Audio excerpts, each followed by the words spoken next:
वालेकुम, नाज़ा advice channel में welcome. आज की वीडियो में मैं आपको कॉपीराइट क्लेम के बारे में बताऊंगी। सबसे पहले ये जान लें कि वाईटी का रूल है या तो आपकी वॉइस या फिर आपका कैमरा ओरिजिनल हो और जो भी वीडियो आप अपलोड करते हैं वो किसी अदर ऐप पर अपलोड ना की गई हो। और इसके अलावा वीडियो अपलोड करते वक्त आप बीजी म्यूज़िक जो भी लगाते हैं वो वाईटी म्यूज़िक लाइब्रेरी से डाउनलोड किया हो। तो सबसे पहले ये जानते हैं कि कॉपीराइट क्लेम कैसे चेक किया जाता है। तो सबसे पहले आप यूट्यूब पर अपने चैनल पर आ जाएं। इसके बाद वीडियोस में आकर सबसे लास्ट पर जो प्लस का निशान है इसे क्लिक करें।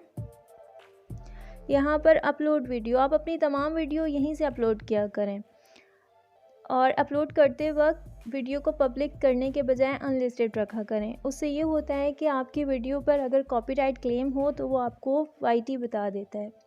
मैं यहाँ पर पहले से अपलोड की हुई वीडियो को चेक करती हूँ। ये अफीफ़ा नेम की वीडियो को मैंने ओपन किया है और इस पर मैंने पेंसिल के निशान पे क्लिक किया है। तो ये देखें नीचे जहाँ पब्लिक लिखा हुआ है इस पर क्लिक करें और यहाँ पर देखिए ये मैंने पब्लिक की है। अनलिस्टेड अगर होती तो आप यहाँ से पब्लिक कर दे तो ये पब्लिक हो जाती।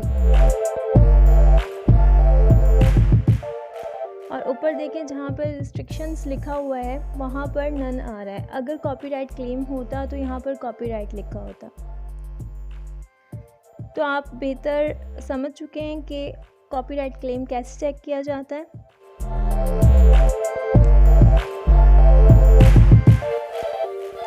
कॉपीराइट क्लेम के जाने के बाद अब आपको मैं थंबनेल का बताती हूँ। आपने अपनी वीडियो को जहाँ पे पेंसिल है क्लिक करना है। तो ये देखें थंबनेल, वीडियो के ऊपर दोबारा पेंसिल आएगी, उसको फिर क्लिक करेंगे तो यहाँ पर ऑप्शन आ जाएगा थंबनेल्स। कुछ तो वाईटी खुद देता है और कुछ आप खुद बनाते हैं, तो आप यहाँ से लगा सकते हैं।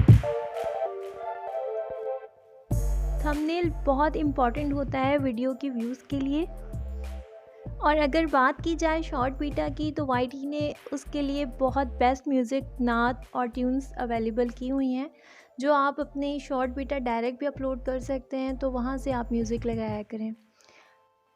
और एक छोटी सी इन्फॉर्मेशन सब्सक्राइबर्स के लिए कि जब भी आप किसी को सपोर्ट करते हैं तो एक दिन का गैप दिया करें। यानी कि अगर कोई आपको सपोर्ट कर रहा है, सब्सक्राइब कर रहा है तो उसको आप फ़ौरन उसी वक्त बैक ना किया करें। उससे आपका वाईटी जो है ना ये आपके सब्सक्राइबर को डेल कर देता है। तो आपके सब्सक्राइबर माइनस में चले जाते हैं। तो बेटर यही है कि आप 24 और या फिर आप 1 डे का गैप रखा करें बैक करने के लिए।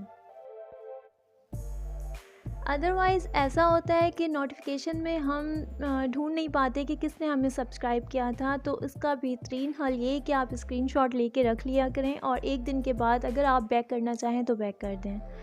तो उम्मीद है आपको ये इन्फॉर्मेशन अच्छी लगेगी। Thanks for watching. मिलते हैं नेक्स्ट वीडियो में और सपोर्ट करने का शुक्रिया। अल्लाह हाफ़िज़।